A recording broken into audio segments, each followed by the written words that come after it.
জগন্নাথ স্বামী নয়ন পথগামী। আর কয়েক ঘন্টার অপেক্ষা, তারপরেই বুধবার দীঘার জগন্নাথ মন্দিরের দ্বারোদ্ঘাটন। তার আগে নতুন করে সেজে উঠেছে দীঘা। সকাল থেকে মন্দির, মহাযজ্ঞ, পূজার্চনা। মহাযজ্ঞে পূর্ণাহুতি দেন মুখ্যমন্ত্রী মমতা বন্দ্যোপাধ্যায়। শহরে ঢোকার পথে আঁটোসাঁটো নিরাপত্তা। দীঘায় জগন্নাথ, বলরাম ও সুভদ্রার জন্য তৈরি করা হয়েছে বিশেষ ফুলের সজ্জা। সেই লক্ষ্যে বাঁকুড়ার ছাতনা থেকে এসেছে ৩,০০০ পদ্মফুল। শ্রীমন্দিরের অন্দরে মহাযজ্ঞ ও পূজার্চনার জন্য এসেছে শুশুনিয়া পাহাড়ের ঝর্ণার জল। আশা করা যাচ্ছে এই জগন্নাথ মন্দিরকে ঘিরে আগামী দিনে দীঘায় পর্যটকদের ভিড় আরও বাড়বে।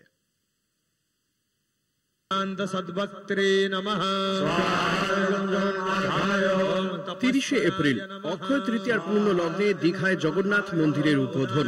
সেই উপলক্ষে দীঘায় সাজো সাজো রব। মঙ্গলবার সকাল থেকেই সাধারণ মানুষের উচ্ছ্বাস ও উদ্দীপনায় মেতে উঠেছে সৈকত শহর দীঘা। দীঘায় জগন্নাথ মন্দিরের দ্বারোদ্ঘাটনের আগের দিন দিনভর বিশেষ হোম যজ্ঞের আয়োজন করা হয়েছে।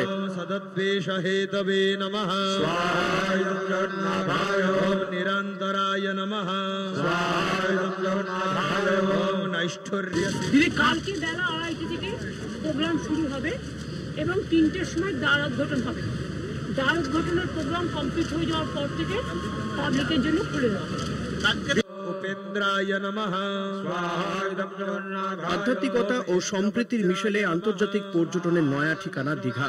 দীঘায় জগন্নাথ, বলরাম ও সুভদ্রার জন্য তৈরি করা হয়েছে বিশেষ ফুলের সজ্জা। সেই লক্ষ্যে বাঁকুড়ার ছাতনা থেকে এসেছে ৩,০০০ পদ্মফুল। শ্রীমন্দিরের অন্দরে মহাযজ্ঞ ও পূজার্চনার জন্য এসেছে শুশুনিয়া পাহাড়ের ঝর্ণার জল। মঙ্গলবার সকাল ৯টা নাগাদ শুরু হয় যজ্ঞ। দুপুরের পর চলে মহাযজ্ঞ।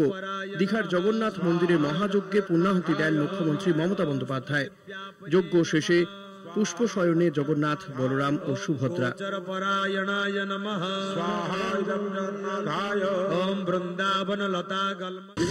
কালকে বেলা ২:৩০ থেকে প্রোগ্রাম শুরু হবে এবং ৩টের সময় দ্বারোদ্ঘাটন হবে। দ্বারোদ্ঘাটনের প্রোগ্রাম কমপ্লিট হয়ে যাওয়ার পর থেকে পাবলিকের জন্য খুলে দেওয়া হবে। মুখ্যমন্ত্রী এখন সপার্ষদ দীঘাতেই রয়েছেন রাজ্যের সমস্ত সাংসদগণ থেকে রাজ্যের ৪ মন্ত্রীও। দেখুন, ঠাকুরের জায়গা গ্রহণযোগ্যতা কথা প্রশ্নই ওঠে না কোনো। যেখানে ঠাকুর বিরাজমান সেখানে মানুষের মাথা নত হয়ে থাকে, সেখানে কোনো প্রশ্নই ওঠে না। ঠাকুর জগন্নাথ দেবের ইচ্ছে না থাকলে আজকে উনি এখানে প্রতিষ্ঠা হতে পারতেন। ঠাকুর চেয়েছে তাই উনি আছেন। সত্যি it's going to be a spiritual journey for all of us.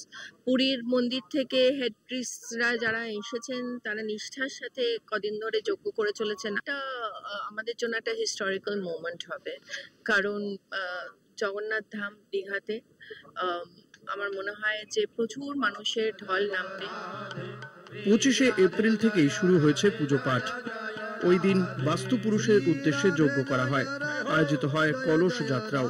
পুরীর জগন্নাথ ধামের অনুকরণে নির্মিত দীঘার জগন্নাথ মন্দিরে রয়েছে কলিঙ্গ শিল্পকলার ছোঁয়া, রয়েছে স্থাপত্যের অনবদ্য নিদর্শন।